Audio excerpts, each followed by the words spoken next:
We're going to get started in about 2 minutes. Just going to let a few more people drag in here. My name is Doug Azarian, for those of you who don't know me. I want to welcome you this morning on behalf of the concerned members.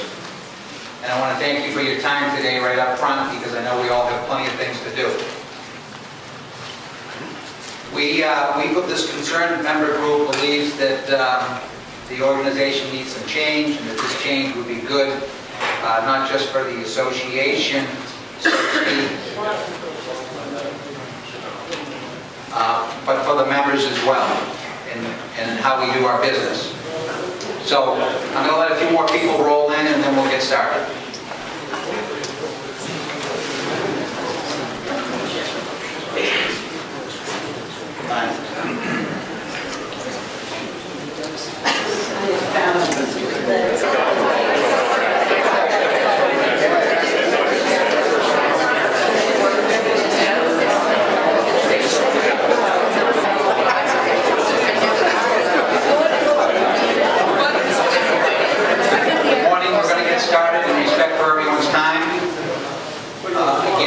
Thank everybody for being here. I know that we have plenty of things to do.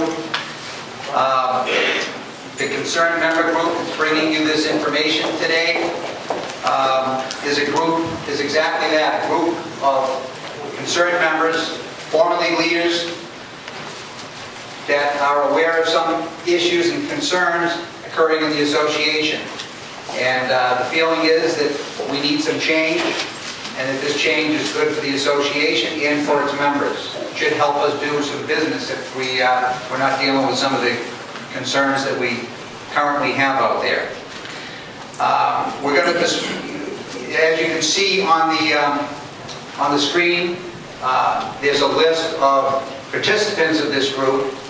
Some have spent more time than others. I am Doug Azarian, and I was the former president of this association in 2001. I was the MAR state president in 2007. I am the vice chair of the NAR Finance Committee, and I will be the 2012 New England Regional Vice President serving on the executive board at NAR. I have no interest in serving in the leadership of this association, as I've done that, and I firmly believe that one of the things that good leaders need to do is find replacements with new ideas, fresh ideas. We can't keep up to all the changes that are going on in the world today, so new members, new leaders will bring technology and a better way to look at things. As you can see, the members up there have all served in this association. Many of them are former association presidents. What we're going to do today is I'm going to bring up the agenda, and from that point we will address each of these items. And the agenda is 5 major items. We will talk about maybe some other things toward the end of the presentation. As we bring these things up, we're going to have a concerned member speak on the issue, and after we finish with the issue, after the member finishes with that issue, if there are questions, we'll take some questions.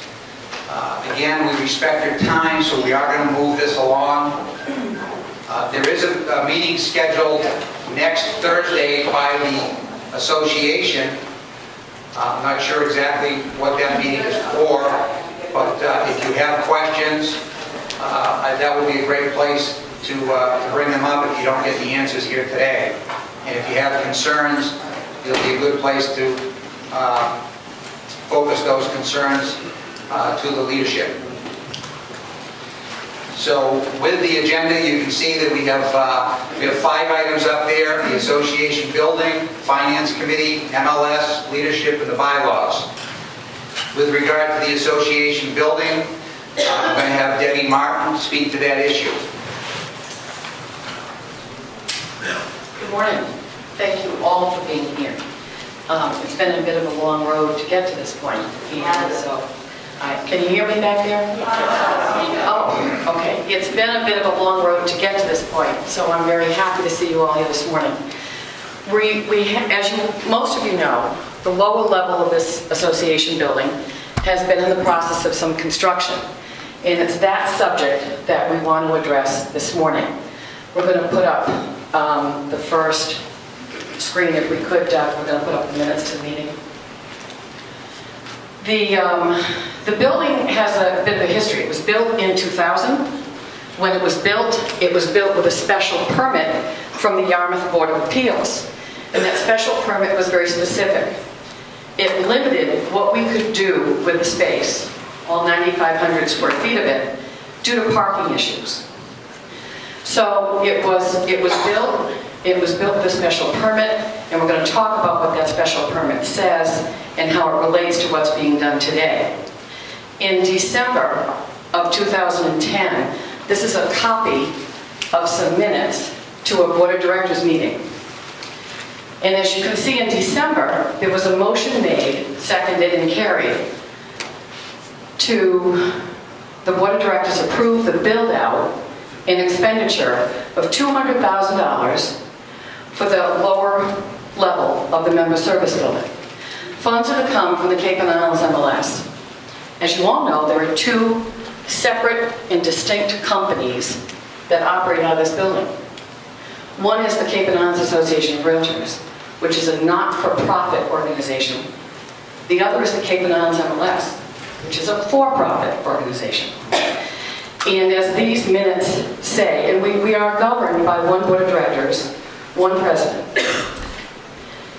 As you can see on here, it is the for-profit organization that's coming up with all the money.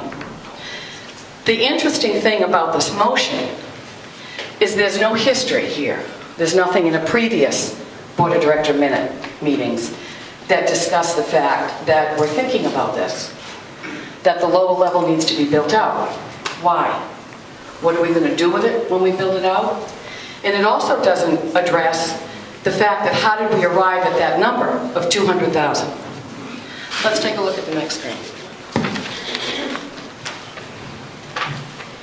What's coming up next is hopefully, the current building permit for this project on the lower level. And there are a couple of interesting things about the building permit. As you can see, the owner of record is the Cape and Islands Association of Realtors. You can see that the permit was taken out on May 24th of 2011.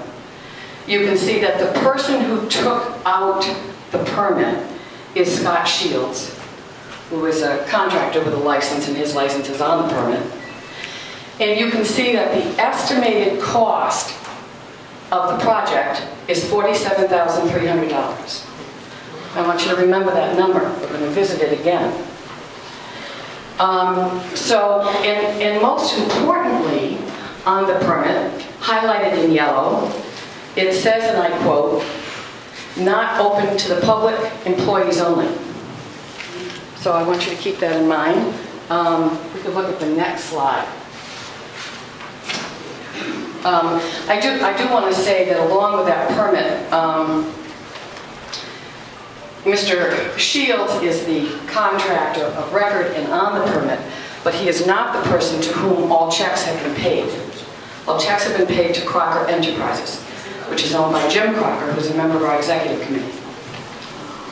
The next slide is a letter that our attorney, Mr. Stussy, has written to Mr. Hopkins.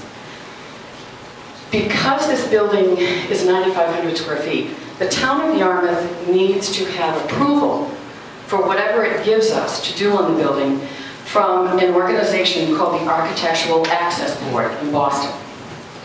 Mr. Hopkins is the director of that board. So Mr. Stussy, in doing due diligence for the association, writes a letter back in February, a couple of months after the motion, to Mr. Hopkins. And in it, he says that he's writing on behalf of the Cape and Islands, and that he says the issue simply stated is this. In the year 2000, the association constructed an office. The building, including the basement area, is approximately 9,500 square feet.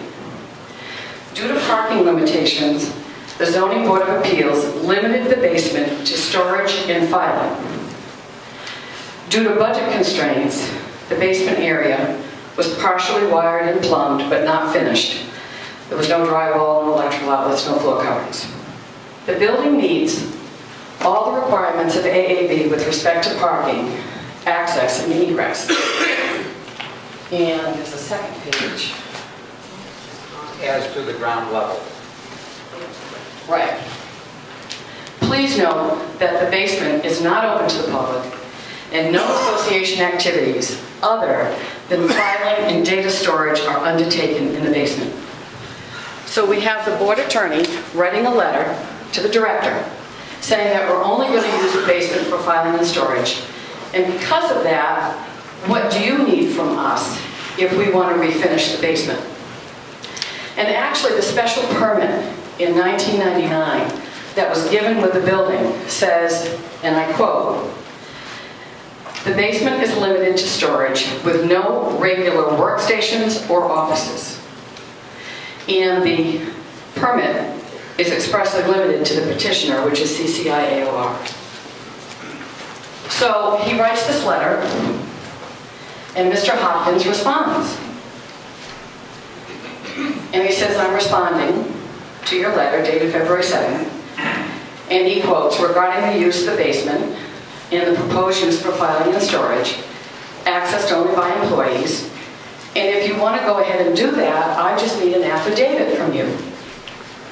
So if you would have the organization give me an affidavit stating that the basement is only going to be used for filing and storage for employee use only." Sounds good. So Mr. Stussy very quickly replies. And the next document is the affidavit signed by David Callahan, who was your president last year. And David Callahan writes, other than the fact of who he is and the address and whatnot, he writes, "I hereby certify that the basement area of the building will be utilized and accessed only by employees of the Cape and Islands Association of Realtors and its directors and members." So, I have trouble holding a microphone while I move papers. Thank you, Mr. Neitz. So we have David Callahan writing an affidavit, but not really the affidavit that Mr. Hopkins requests. So as soon as Mr. Hopkins gets this affidavit, he sends back another letter to Attorney Stussy. And his letter says, "Attorney Stussy, we have reviewed the affidavit, and the AAB, the Architectural Access Board, has determined that it does not satisfy our requirements. Members of a club or an association are considered by the Architectural Access Board as public. So members, you and me, we're the public, as far as the building department is concerned, and as far as the Architectural Access Board is concerned." So he says this affidavit is a no-go. The next letter is a letter from Director Hopkins to Attorney Stussy. And there had been a letter in between, which unfortunately isn't on the screen. And the letter in between is a letter from Attorney Stussy that says, "Well, okay, if the affidavit wasn't such a great idea, I think that I can address this in another way." And he talks about the fact that the building has a current appraised value of $374,800. The current proposed work to finish the basement is valued at $74,000. So we have a building permit for $47,300. Now we're told it's $74,000. And because that is less than 1/3 of the full and fair cash value of the building, pursuant to 521 CMR 3.3, if the work costs less than $100,000, then only the work being performed is required to comply with that law, with the access law. So, Director Hopkins writes back to that. And that's what you see on the screen. And Director Hopkins says, "The proposed project to finish off the basement and open it up to members constitutes a change of use. Therefore, because that portion of the building, the basement, is being renovated and open to those members, an accessible route must be provided. Now, what he's talking about is an interior, handicapped, accessible route. So either an elevator or a wheelchair lift. He goes on to say that in your most recent letter, you provide a spending analysis of the property versus the assessed value of the building. You tell us that the assessed value of the work to be done is $74,000. Remember, the building permit says $47,300. And remember, we appropriated $200,000. Is there a need for a variance? The answer is yes, there is. So the board's jurisdiction in this matter is a change of use requiring an accessible route. So we have a series of chronological events. The first question I have is, why are we doing any work in the basement at all? And to answer that question, I need to go back 8 years. When the building was built in 1999, it was built, as I told you, with a special permit that said the basement can only be used for filing and storage, no workstations allowed. The reason was parking. Even though the special permit at that time referenced 5 parking spaces for the basement. So when I read that, sitting on the Yarmouth Board of Appeals, I have an interest in this, I said to the then chairman of the Yarmouth Board of Appeals, well, if you've attributed parking spaces to it, shouldn't that make it okay? He said no. Parking spaces are attributed to space that cannot be accessed or not be used for workstations. Okay? So the first question I have is, why are we doing this? And when we go back the 8 years to 2003, we see a motion in the Board of Director minutes that talk about a $50,000 appropriation for work to be done in the basement. That motion was made by Mr. Crocker, who was on the Board of Directors at that time.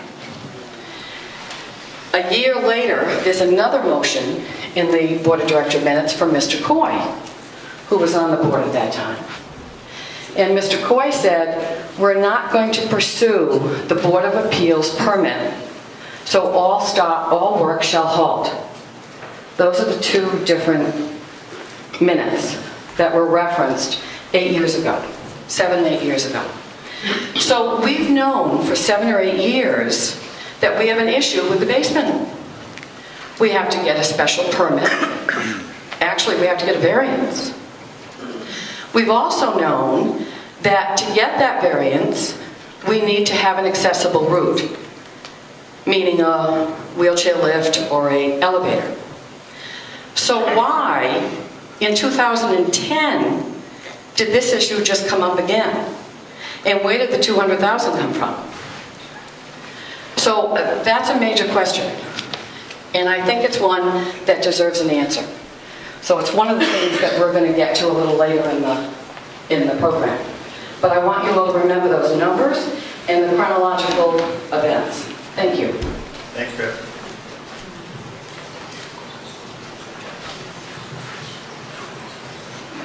I'd like to just make 2 more points on that and we'll move on to the next item.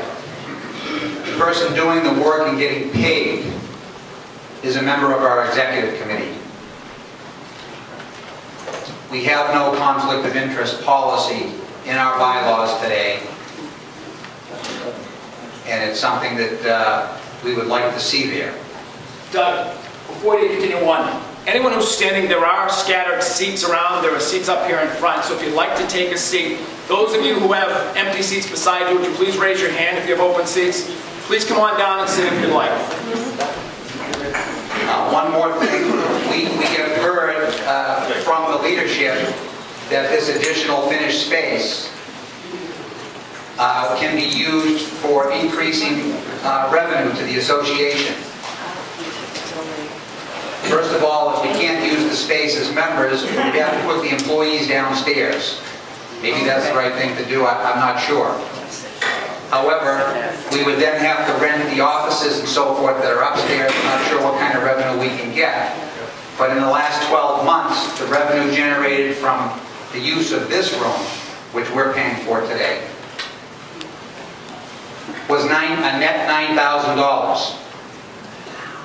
So if we can generate $9,000 for the rest of the space, which is as much as we get in here for the last 12 months, it will take us 20-something years to recover the investment.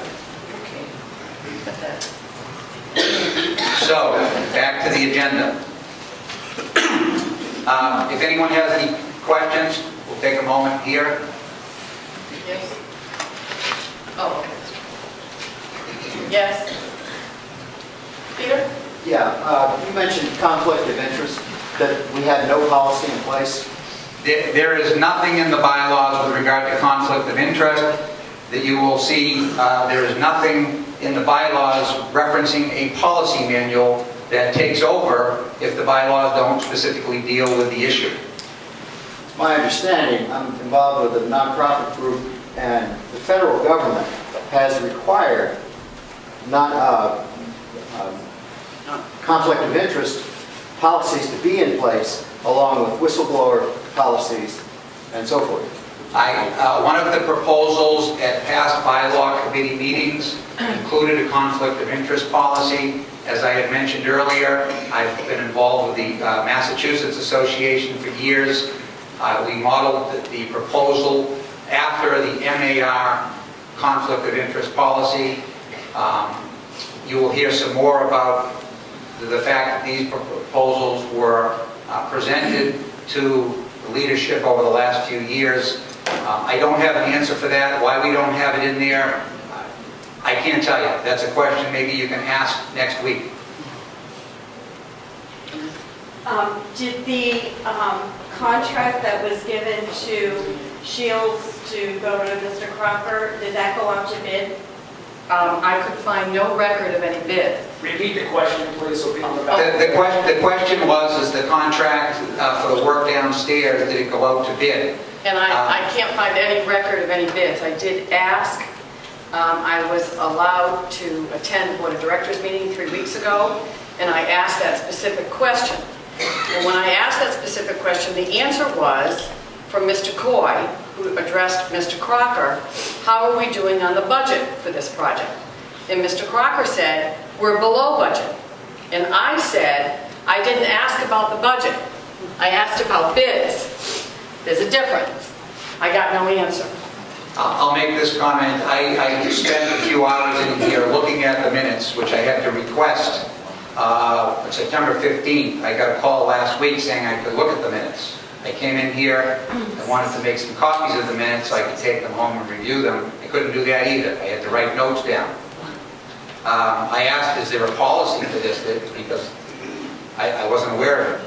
I guess it's a new policy. We don't have a policy manual, we don't have anything in writing, but I couldn't make copies of the minutes. From the year prior to that motion to the time after that motion, there is nothing in our minutes that specifies that the job went out to bid. Question back there? Just a question, do we fall under the state bid law at all? I don't have that answer. Again, it's maybe something that we can find out if somebody would take a note there, and we can ask that question next week over here. I know as a member you're not allowed to go down there and look, but what is the status right now? Is that room finished? Yes. I don't have the answer. No bathrooms, no carpeting. What's the answer? Yeah, I know that there's drywall there, and it was really taking shape, but... It's quite finished. It's paneled, it looks lovely. The workmanship looks spectacular. Floor covering? There wasn't the last time I was there a couple of weeks ago. A final amount on the budget of what it cost? I don't know. Okay, one last question right here in blue. Wow, what is the relationship? The person who's doing the work is not getting paid, but it's who is... Crocker Enterprises is their name on every check. That's been pretty much every check that's been written. I have a copy of all checks. Crocker Enterprises is owned by Jim Crocker, who's a member of the executive committee. I was told that it was his cousin, Scott Shields, who is the contractor, as the contractor of record on the building permit. Okay, we're going to move on. The next concern, we're going to talk about Finance Committee, and I'm going to give the microphone to Tina. Thank you. I held the position of being your treasurer for 1 year. And I'd just like to comment that you probably noticed that during that year, this building, which was 10 years old, had a facelift. It had a power washing, it had some painting. Well, I want you to know it went out to bid. That work went out to bid. There were 3 bids that came in. In fact, it's kind of nice we did it that way, because we learned that there was additional work that needed to be done. Those lovely columns out there were beginning to rot. So someone brought that to our attention. Great. We rebid, because everybody needed to have an equal opportunity. And the lowest bid for the best work got the job. And I think it looks pretty good. Okay, that was my experience. Now, I really want to talk to you about Finance Committee. There isn't one. There used to be. There isn't one. Leadership uses the Executive Committee now to initiate financial requests. Oh, I think if we look at how that's structured, we'll see that the Executive Committee consists of 4 to 6 members, of which 4 are officers and directors. The remaining 2 can be appointed by the President. This year's Executive Committee includes the contractor that receives payments for the job being done downstairs.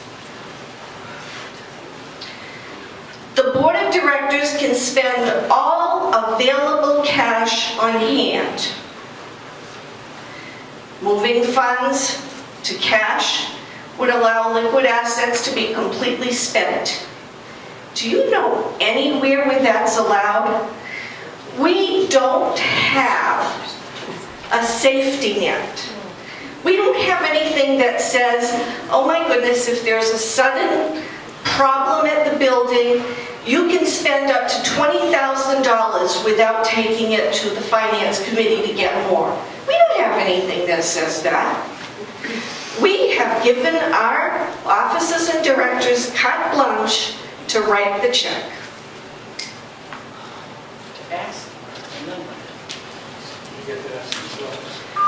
Yeah, they can ask themselves if they can have the money. You're right. You're right. Important to know that they could spend every last penny without asking us. The MLS bylaws have no mention and no limits of financial expenditure. Read that again. The MLS bylaws. Ooh. I have a question, and there it is. Is it legal for CCI AOR, remember the nonprofit organization, to pay for the improvements of the building, or to have those improvements paid for by MLS? Is that legal? Did anyone ask that question? Well, let's leave that one. Okay, and finally, you already know this. There's no conflict of interest policy anywhere. I'm getting scared. Are you? Okay, the bylaws that we are proposing, and I'm hoping you've seen these, offer an executive committee or a finance committee that eliminates the executive committee. And that's going to be really good for checks and balances. If you read how it's going to be structured, it will consist of 5 members, and it will have term limits. What a concept. Term limits. Okay, I don't have a whole lot of backup information for what I just told you, but I have a feeling I don't need a whole lot. Are you scared? I am. Questions? We have a question. I think I understood you to say we had a finance committee and we no longer have one. What happened? The question is, she understands that I said we had a finance committee once and we no longer do. The answer is right. Second part of the question, what happened? I don't know. Does anyone know? I can speak to that. Somewhere a long time ago, 9, 10 years ago, that was changed. And whenever it was changed, it was a bad thing.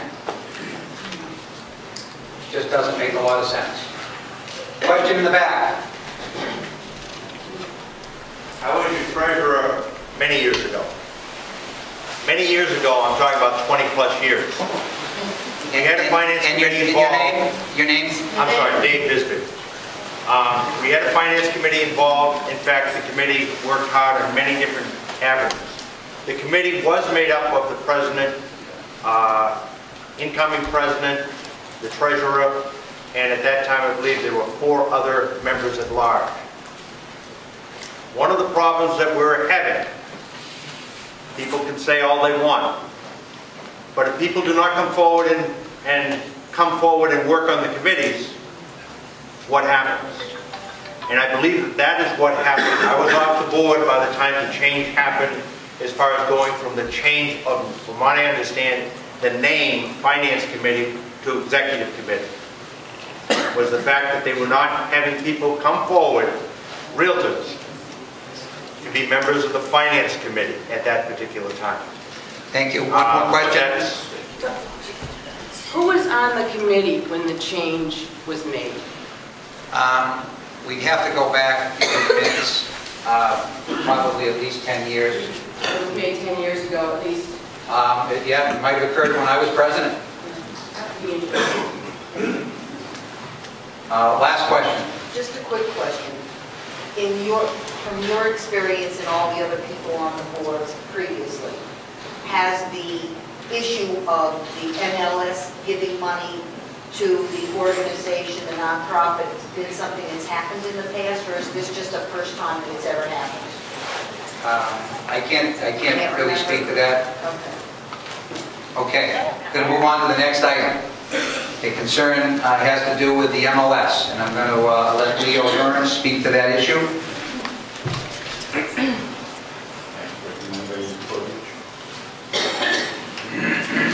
Hi folks, I'm Leo Burns. How you doing? You still awake? Can you hear me in the back? No. Can you hear me now? Yes. I have to kiss this thing in order to be able to communicate. Okay, the best way I can explain to you my concern and the reason why I've chosen to become a member of the concerned group is last year, by the way, I'm an agent from Mashpee, and last year I served as the PR chairman. We did a member survey last year, that some of you may recall, and we sent the survey out to all of the members. We got 229 responses. Of the 229 responses, question number 15 was wide open, and it asked for feedback from you and suggestions as to how we could improve the organization. Of those 229, 110 bothered to put anything at all in the response area. Of the 110, 11 made mention of the MLS, of the words, the 3 letters, MLS. And those references could apply to the Cape and Islands MLS or MLS PIN. Of the 11, 4 made specific reference to Rapatoni. Of the 4, 2 were negative, marginally negative, and the other 2 were kind of neutral. On balance, the conclusion that I drew from the results of the survey were that this organization was doing a good job for its members. I wanted to send those results to the people who took the survey. And I was told that the leadership would not prove that. Yet in the survey itself, we stated that we would send the results to the people who took the survey. I wanted to send the results to the entire membership, because I thought we were doing pretty good. That was in January. In the sequence of events, the next thing that happened was I heard through the rumor mill that Rapatoni was having problems. And I couldn't believe it. I said, Rapatoni? Now the reason why I couldn't believe it is because I'm an old guy who used to work on computers. And 35 years ago, I worked for a company in San Diego on large-scale memory systems. And we had a large-scale memory system installed in a Rapatoni device in La Jolla in California. And I made the acquaintance of Andy Rapatoni. So when I heard that Rapatoni was in trouble, I said, that's got to be wrong. So I called Andy. I said, Andy, what's going on? He said, nothing. I said, well, I heard that you're in trouble. He said, where'd you get that from? I said, honest to God, Andy, it was a rumor. He said, we'll get no problems. So I said, can you do me a favor? He said, yeah. I said, send me a note of some kind stating that you're financially sound, that you're not being considered for sale, that you're not up for a merger, you're not going out of business, da-da-da-da-da. He said, sure. I said, and if I get into a situation where I need you to testify about the health of the organization, would you be willing to come to the Cape and do that? He said, sure.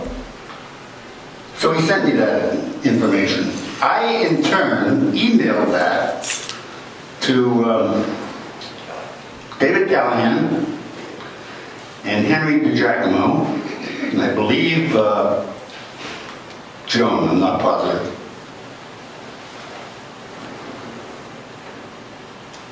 You could have heard a pin drop. I didn't get much feedback. I began checking around and I heard that we were considering replacing the Rapatoni MLS for the Cape. I said, what the hell would they replace it with? And I did some investigating. And I heard the name Tarasoft. I did a little bit more feeling around and fishing around. And I found out that Tarasoft was indeed under consideration as a contractor for the Cape and Islands MLS by our board of directors and the leadership here. There are the minutes right up there. And I asked David Callahan, I said, what's going on? And Dave said, I can't tell you. We're doing due diligence. I said, due diligence? Due diligence? Due diligence means you're about to get into bed with somebody. Due diligence means you decided to buy a house and you're going to have it inspected and check the title. That's due diligence. You've made a decision to do something. You're going to replace our MLS? Well, it got worse. Because now they were considering buying an MLS for Nantucket and giving free membership to the members of Nantucket and Martha's Vineyard into our MLS here on Cape Cod. And I said, can you tell me about that? He said, I can't tell you, we're doing due diligence.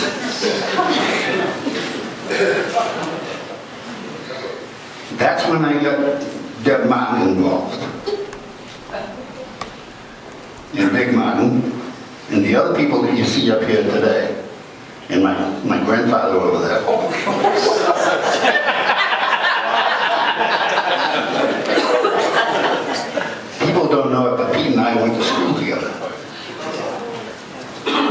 kindergarten. Anyhow, that's how I got involved in this group. I don't believe anything they say to me anymore. Period.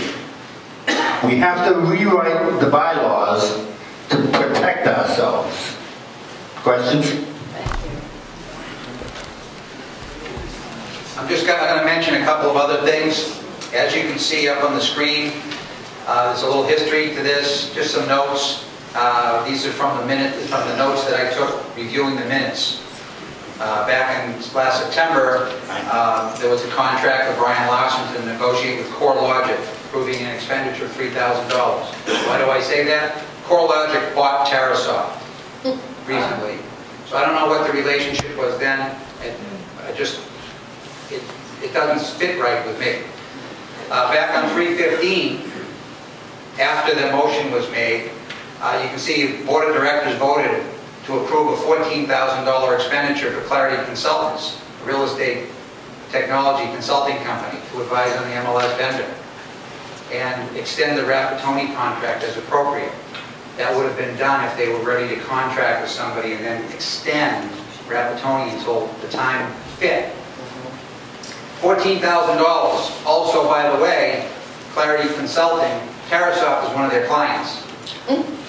Just another, you can go on the website, Clarity Consulting, and look at their clients. I actually have a slide, I'm not going to bring it up, but they're listed as a client.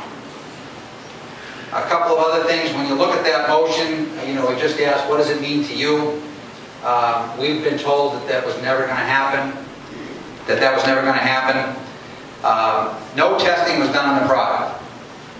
In 2001, I was president. We brought the first internet-based MLS to the association.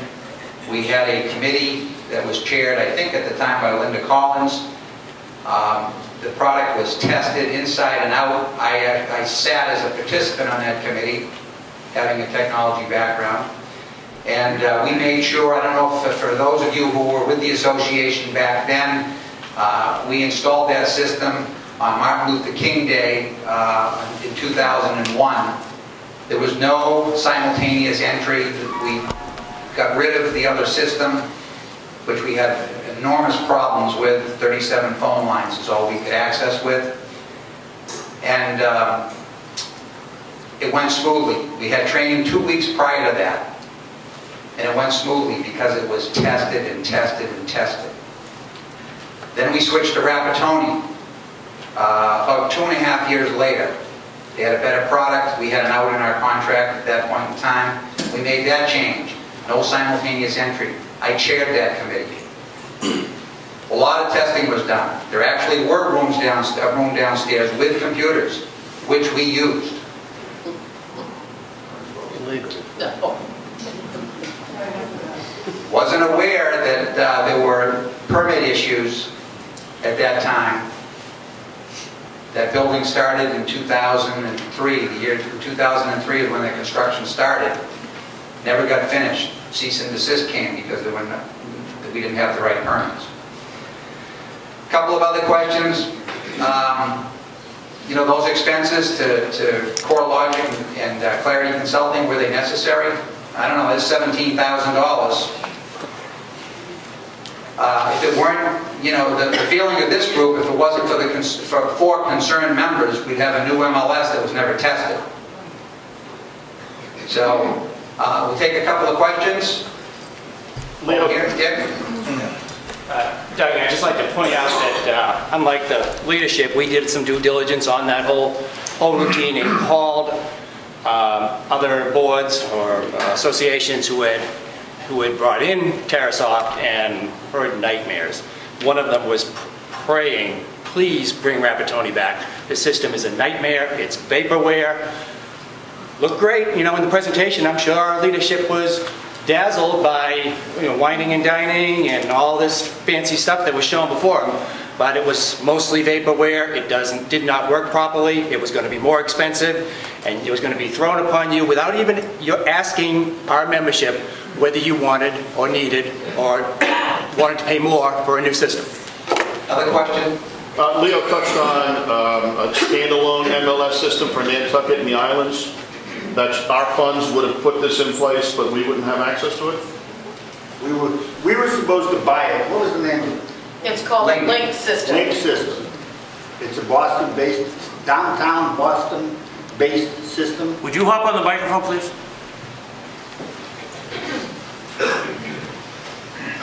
Link is a downtown Boston-based system.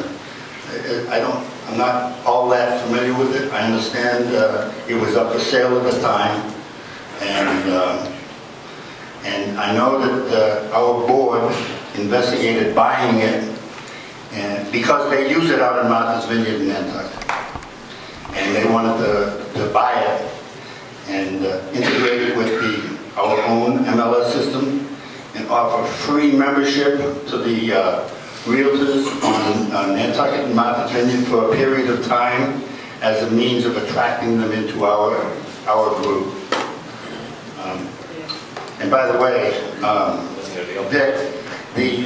the two MLSs that you were making reference to were Lehigh Valley, Pennsylvania, and Seattle, the Northwest Multiple Listing Service.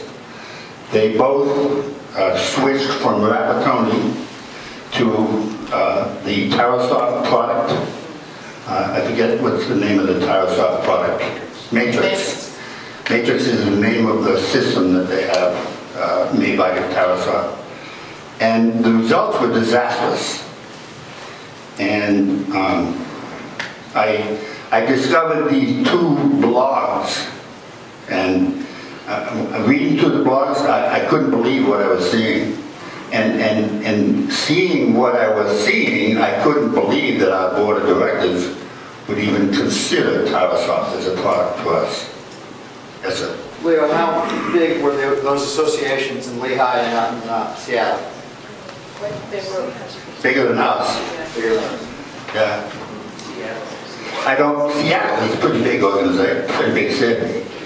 It's, I can get the website. Those blogs are still in place, and those comments are still up on the internet. I can get them for you if you'd like, and we'll put them up on the website. Okay. Thank you. The website where we have a number of a bunch of information is capecodmembers.com. Yeah, this meeting is actually being videotaped, and you may see this there. If you go back to your offices, you may ask some of your associates to hop on the website and they can view this meeting. The next item is we're going to talk about leadership. Tina's going to speak to this.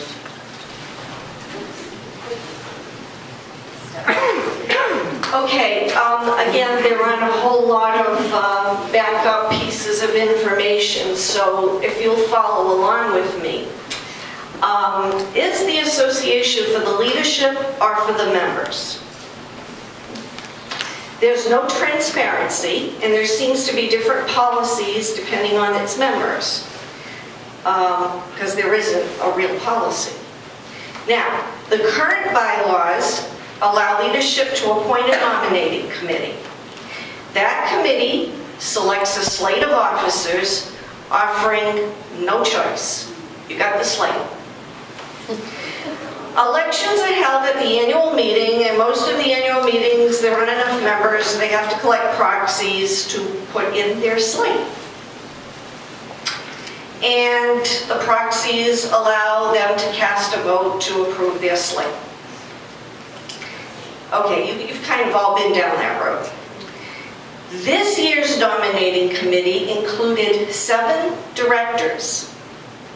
How many directors do we have in all? 11. And 7 members of pretty much the whole nominating committee was 7 directors. Okay. The slate was easily approved by the board of directors. Okay, no surprise there. Okay, this year's nominating committee met at least 3 times. Twice to correct bylaw violations. Ooh, what do we mean? Okay, first of all, they created their slate, and we all got it. Then they found out there was a date that was incorrect. Well, no big deal, we've all had that issue. So the second slate went out. But there was a person appointed to a region that didn't have an office in that region. Ooh. Okay, correct that, so they have another meeting. Then they realize that our bylaws say that no director that's on the nominating committee can move up in position. That's in our bylaws. They can't nominate themselves. They can't nominate themselves, but they did. So, gotta have another meeting. So now we have another meeting. And that one was held, in time so that they could get that third slate out to us. And it's history. We were all at that annual meeting. And proxies showed up too. Okay, so do you see what I see? Okay, here's something else for you to consider. This year's bylaw committee. Oh, here we go again. We seem to have one often, but nothing seems to happen. Okay, guess who this year's bylaw committee was chaired by? Our treasurer. Okay? I do believe I heard that chairperson decided there was no need to change much of anything in the bylaws except one thing. Okay? And if you can read that behind me, you're good, because that's tiny writing, but let me read it to you. One thing done by the bylaw committee this year was made, seconded, and carried unanimously to remove the statement, quote, "No nominating task force member shall be nominated to a higher position than the one he or she already holds," from within the bylaws. Only one thing that bylaw committee did this year, and look what it was, to correct a faux pas. And one that doesn't make a whole lot of sense to me, does it to you? Okay, well, let's go on. Should the treasurer have chaired that committee? How do we have adequate financial controls of our dues, of our MLS fees, when our governing documents don't protect us at all? Something to think about, guys. Should officers serve as chairpersons to committees? Is that in their duties as that officer?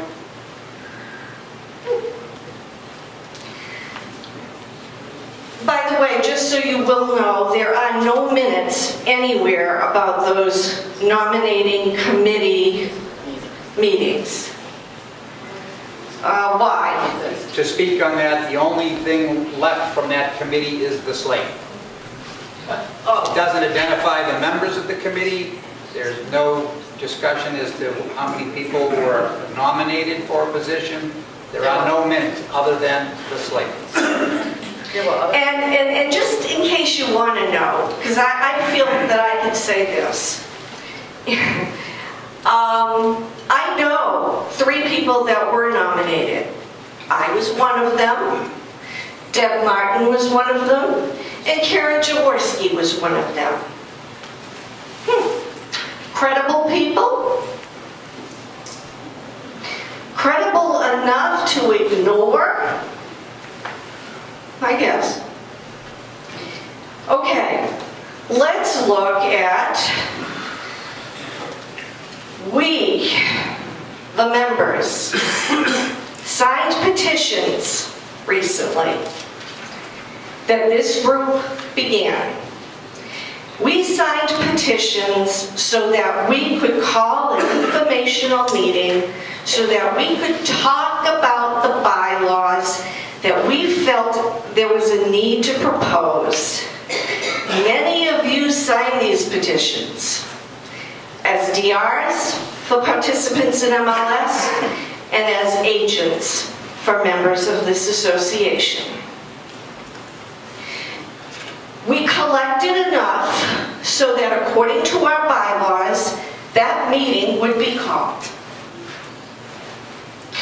Well, the clerk treasurer not only didn't acknowledge how many were collected, which sort of does have to happen, and we know we had enough, but we're still waiting for that meeting to be called. Do you hear it? I don't. There is a meeting next Friday. This ain't our meeting. This is one that they want to pacify you with, because a lot of you are confused. We got little congratulations saying, good going, guys, you got your meeting. No, we didn't. We're still waiting. But you know what? Just remember, that's in our bylaws. I mean, we really do have that in black and white, and we're being ignored. So I have a question for you. What should membership do? Roll the bums out. Ooh, here's the answer. How do we hold our leadership accountable? Guys, you've got some homework because we need an answer to those questions. We really need an answer to those questions. Court, clearly our bylaws are not forcing them to do what they agreed to do. So now what do we do? Mr. Needs.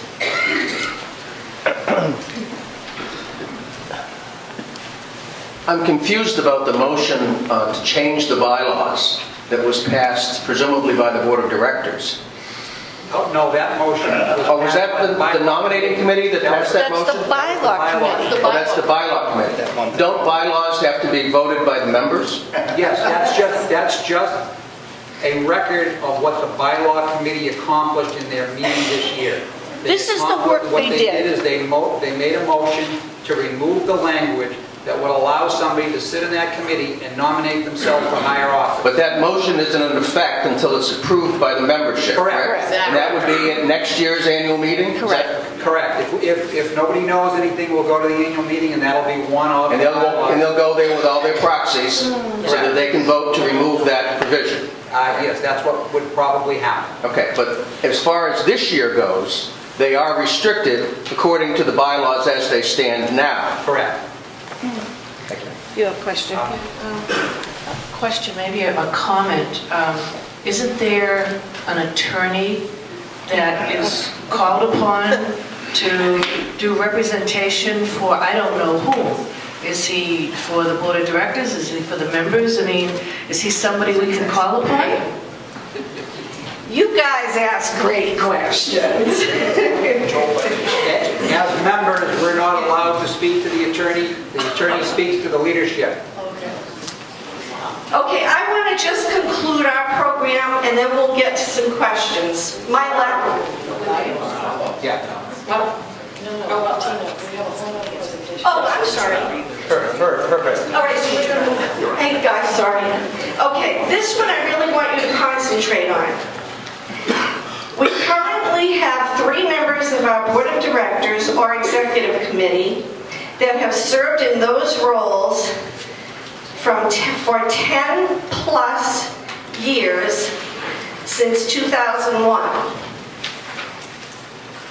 Time to make some changes? Yes. Okay, that's it. Thank you. Any additional questions there? I think probably... Right here. Just one. You folks on the concerned member committee, the core group, have a lot of history. Historically, you had indicated that a lot of the Board of Directors, 7 out of 11, were on the nominating committee for this year. Historically, how has that been different in the past? I can recall that the president, president-elect sat on that committee, and that the president appointed at least 3 or maybe 4 members to that committee. I don't ever recall it being 7 directors. How many are on the nominating committee? 7. Over here, Dick. I'd just like to comment on the attorney question, and the attorney, our board attorneys are at the beck and call of leadership. I'd like to say that our attorneys are at the beck and call pretty much of leadership. They're not at ours. They've been instructed not to talk to us. We're in the process of hiring separate counsel. And last question right next to. Is there anything in the bylaws that allows us to have a recall petition? Or recall election for the offices? In order to, that's a great question. There's a bylaw being proposed. There are a couple of sets of bylaws that are out there with the same date on them. One of them actually gives the board of directors the right to decide whether or not a person could be removed after petitions are brought forward. So if a member wanted to remove somebody, petitions would be required. They'd be submitted to the board of directors. The board of directors would decide whether or not the person wanted to be removed. If they decided to remove the person, then there would be a meeting to vote on it. If they decide not to remove the person, that's it. It's not removed. That's actually in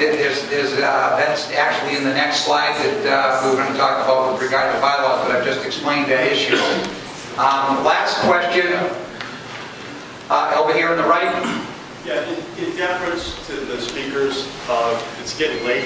Yes. Someone summarize the issue and offer a couple We're going to head to the last item then. We're going to talk about the bylaws. You can see some items on the screen that you'll be able to read, and Peter is going to just address this, and then I'll wrap up. Thank you very much, Doug. Can everyone hear me? I'm going to be frightened about this microphone because anytime Leo Burns leaves his lipstick on a microphone, there's one thing I need to correct him about, and that is when he and I began going to school, there was no such thing as kindergarten, so he's an error. It's a one-room schoolhouse, too.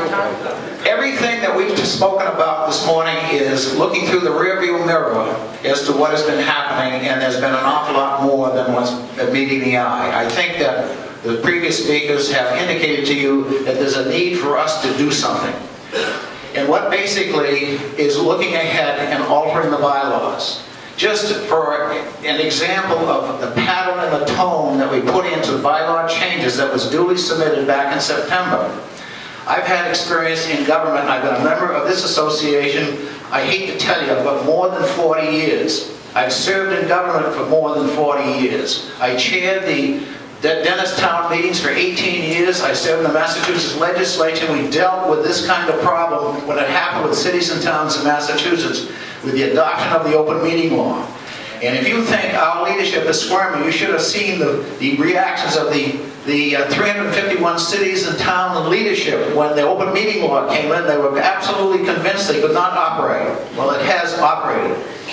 What I'd like to share with you is just touch on the bylaw changes that we have submitted. There's a group of us that have already been spoken to, referred to, that since early this year we've spent a lot of time trying to deal with the very issues that we have here that is in need of this association.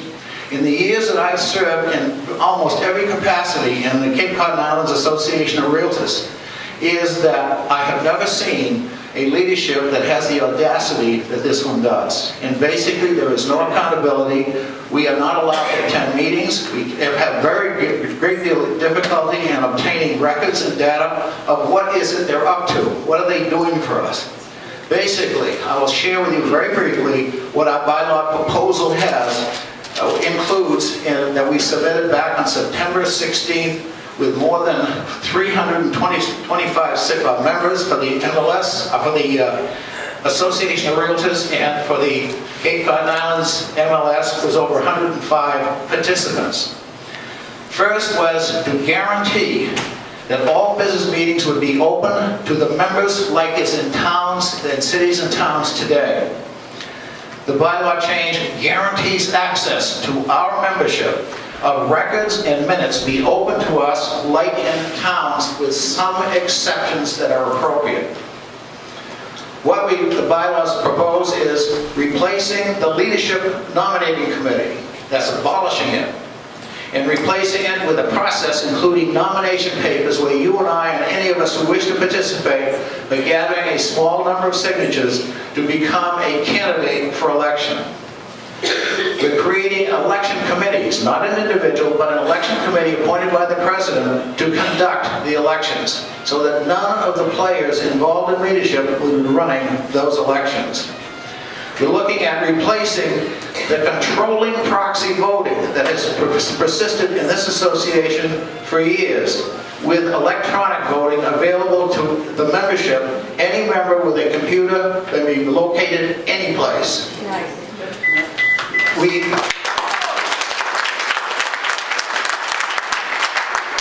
Our bylaw change eliminates the executive committee, which currently is a chosen few appointed by the president with all the authority that the board of directors has on appropriating monies.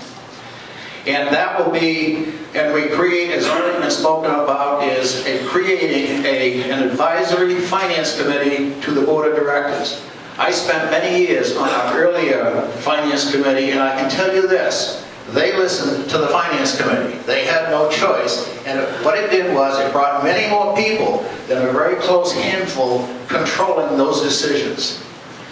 We propose also to expand the board of directors from the current 11 to 15 and require monthly meetings. Some suggest that the membership of this expanded board will not come out to meetings once a month. I have to tell you, when I served many years ago, we did have monthly meetings, and the right people served those meetings and did come out. If you have members sitting on the board of directors who don't come out, they're the wrong people to sit on that board of directors. Also, we're proposing in those bylaws that there would be a meeting bulletin board that would be on our website that would identify the membership, the time and the location of all meetings, so that we may attend on whatever the agenda items are going to be, so that we might participate if we choose with those committees as non-members, but as members of the association, who all of those things that are considered are going to benefit us. They work for our benefit, and we ought to be able to see what's going on and maybe participate. Finally, there are a number of terms also on the website would be an identification of all of our members, the terms they serve, so that some of us might be able to look at that. I'd like to become a member of maybe of the board of directors. I'd like to see who's running and so forth. That is not available today, and that's what we need to add that to for our own information. This is a biggie, is to limit MLS fees to no higher than necessary to provide quality MLS service. I understand, and I haven't been able to see, but I understand at one point, a few months ago, there was in cash sitting in the banks, divided between whichever association, I don't know which is which, $1.2 million of cash of our money sitting in banks. Whoa. And I'll tell you, that is something that's very distressing to me. And what does money earn in the banks today? 40%? We should have easy access to that knowledge for the accountability of them to us. Finally, and there's some other minus points that I'm not going to get into, however, I do want to share with you, one big point was touched on just a moment ago, was to grant the membership, a process for the membership authority to remove an officer or director, and also would be to overrule a superseding vote by directors of the Cape Cod and Islands Association of a membership vote to alter the bylaws in the MLS, Cape Cod and Islands MLS. The participants can amend the bylaws, however, since the MLS association is owned by the Cape Cod and Islands Association of Realtors, those directors can supersede a vote of participants in such a meeting. That can't stand. There's some other minor stuff. However, I want to share with you that we gathered signatures, and there were at least 325 realtors who signed the petitions, and there were 105 participants, that's the owners of MLS offices, participants who are the only ones that can vote in MLS. The 20 provisions of those bylaws were submitted on the 16th of September. It was timely enough, and the actual vote on that petition was calling for a membership meeting and vote today, here. When we submitted that, we've seen and received no information from our leadership about the petition. We don't know if they counted it. If they did count it, we don't know what their count was. And most important is if, in fact, they suggest that there was insufficient numbers that complies with the bylaws that provides the provision that we follow to submit this petition, I want to know which of the Realtors members or participants got struck in if, in fact, they represent to us that we did not have enough numbers. But it's been long since the time we haven't heard anything from them. They're so far to date, they've ignored it. Now, what happens next week? And I want to share with you what we would like to attempt. Now, the leadership will be running the leadership, but the membership, I want to share with you of what I would like to see and what I would like to ask that you do to help and support this effort. At that meeting, with whatever they plan to do, we plan to offer a resolution. In that resolution, for our vote, and we're going to ask for your proxy votes to do so, is that we intend to offer a resolution for the membership vote to direct the leadership to call a meeting of the membership with the required informal meeting and notices in full compliance with the bylaws of each, the Cape Cod and Islands Association of Realtors and the Cape Cod and Islands MLS, to consider and decide the specific bylaw changes that were defined in the duly submitted petitions containing hundreds of signatures of members and participants in September 2011. Now, at that meeting, if that meeting were held here, put on the floor would be the agenda of the bylaw changes we propose.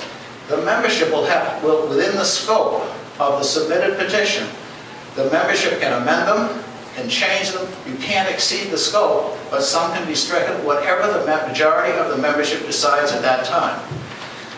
Very important at that membership meeting on the agenda called to consider those bylaws that we have the proxies. If you can't go, be sure to have the proxies. We ask you for your proxy. We will guarantee to you that we'll support those changes. If you or know people that have submitted or will be submitting proxies to the leadership, that's against what we're all trying to do. Thank you very much. Where do we submit the proxies? Yeah, where do you submit them? Thank you, Pete. Just to wrap up, unfortunately, we have to use proxies because that's the only thing that bylaws allow, and we already know that the meeting next week, if you can't attend, that the association asks you to sign a proxy. If you don't know what that proxy's for, it gives an open vote for whatever they want to use it. So we may have to ask for proxies if you can't show up, and we're going to ask you to, if you believe in supporting some of these recommendations, that you talk to your associates and ask them to get proxies as well. Specifically, Peter asked, what about, how do we get the proxy? Will you tell them exactly what we will do, and we can do that by email, or we even have, I think, copies here for you to sign? The proxies, again, will be on CapeCodMembers.com, and there will be information on the bottom as to where to fax it or email it to. Wait, yes, you have to be very careful of, the board is going to be, the board is going to be using the MLS site to be putting their proxy out there. You open up the home screen, when you go into MLS, they will have their proxy. The question was asked, who is this proxy, who do you want it to go to? One of the two gentlemen is standing up there. That you go back to your office, you talk to the members of your office, and say, what I heard here today, I've got a question in my mind about this leadership. Human nature tells us that perception becomes reality. And I'll ask each and every one of you, what is your perception of our current leadership? And if that's the case, we need to get that across to the other members. I've been quiet. I was a member of the board of directors for many years. I've been sitting on the sidelines for a while, but I sat on Doug's bylaw committee. We met for months to try to make a change. We've been ignored. It's time that leadership hears from the members, but the only way to affect change is for you to get not just yourself at that meeting next week, but to get each and every person in your office to give a proxy, not to the board, but to one of these two gentlemen. They're on CapeCodMembers.com. And they are on Cape Cod, and Leo's been doing a great job with the website. Are you going to It's on- send out an email to that effect? Yes. Email will be sent out. How many got Leo's email yesterday? Could you raise your hands? Okay. That's an effective means of communication. If you can do that, we can go back to operating this Board of Realtors in an open, transparent manner where your voice will count. Give the site. CapeCodMembers.com Thank you. And the proxy is needed for next Thursday. for next Thursday's meeting. If you can attend. Just to wrap up, I've got two quick things to say. In our bylaw proposal, we did not include at this time a conflict of interest policy because it's very lengthy. It's a couple of pages of documentation. Hello. Let me just wrap up, please. In our current bylaw proposals, we did not include a conflict of interest policy. We've done the work for that, but we took it out because it was very lengthy, and we felt that by bringing all of this information to the membership in the formats that we have, it would become overwhelming. From the consensus, it seems to make sense that we should put that back in and make that part of this proposal. So if I don't see a lot of hands against that, we'll do that.